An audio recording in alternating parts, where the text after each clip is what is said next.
The mainstream media's handling of climate change has sparked intense debate and controversy, with some arguing that it is being used as a tool to oppress Christians. While this may seem like a far-fetched claim, a closer examination of the media's tactics and narratives reveals a subtle yet pervasive bias against Christian values and perspectives. One of the primary ways in which the mainstream media uses climate change to oppress Christians is by promoting a secular, environmentalist worldview that often contradicts traditional Christian teachings. By framing climate change as a purely scientific issue, the media creates a narrative that undermines the role of faith and spirituality in addressing environmental concerns. This marginalizes Christian voices and perspectives, implying that they are irrelevant or even obstacle to progress.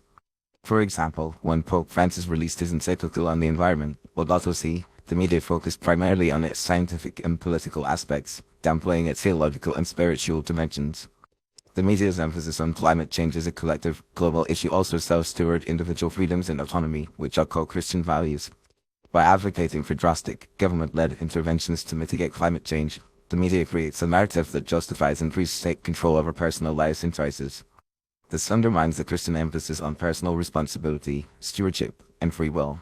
Furthermore, the media's calls for collective action and global cooperation often imply that individual Christians must surrender their unique perspectives and values to the greater good, effectively suppressing their ability to engage in public discourse and shape environmental policies. Moreover, the mainstream media's portrayal of climate change often relies on apocalyptic, alarmist language, which can be particularly alienating for Christians who hold a more nuanced, biblical view of the environment. By exaggerating the consequences of climate change and implying that human existence is under imminent threat, the media creates a sense of existential crisis that can be deeply unsettling for Christians. This not only undermines their faith, but also creates a culture of fear and anxiety, which can be exploited to further erode Christian values and principles. The media's treatment of Christian climate skeptics is another notable example of how climate change is used to oppress Christians. Those who question the severity or causes of climate change are often ridiculed, dismissed, or demonized as deniers or flat earthers. This kind of ad hominem attacks and rhetorical bullying serves to silence Christian voices and suppress dissenting opinions, creating a chilling effect that discourages others from speaking out. By labeling Christian skeptics as anti-science or out-of-touch, the media reinforces a narrative that Christianity is inherently opposed to reason, progress, and scientific inquiry. Finally, the mainstream media's coverage of climate change often perpetuates a double standard when it comes to Christian perspectives.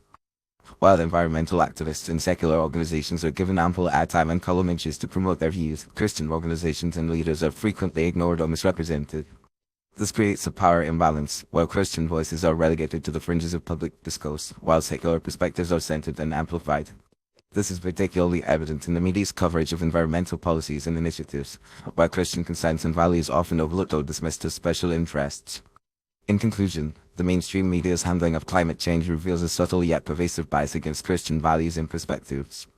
By promoting a secular, environmentalist worldview, eroding individual freedoms, and silencing Christian skeptics, the media creates a narrative that undermines the role of faith and spirituality in addressing environmental concerns.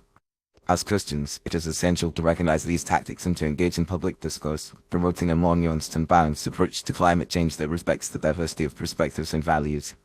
Only by doing so can we ensure that the media's coverage of climate change is fair, accurate, and respectful of Christian voices and principles.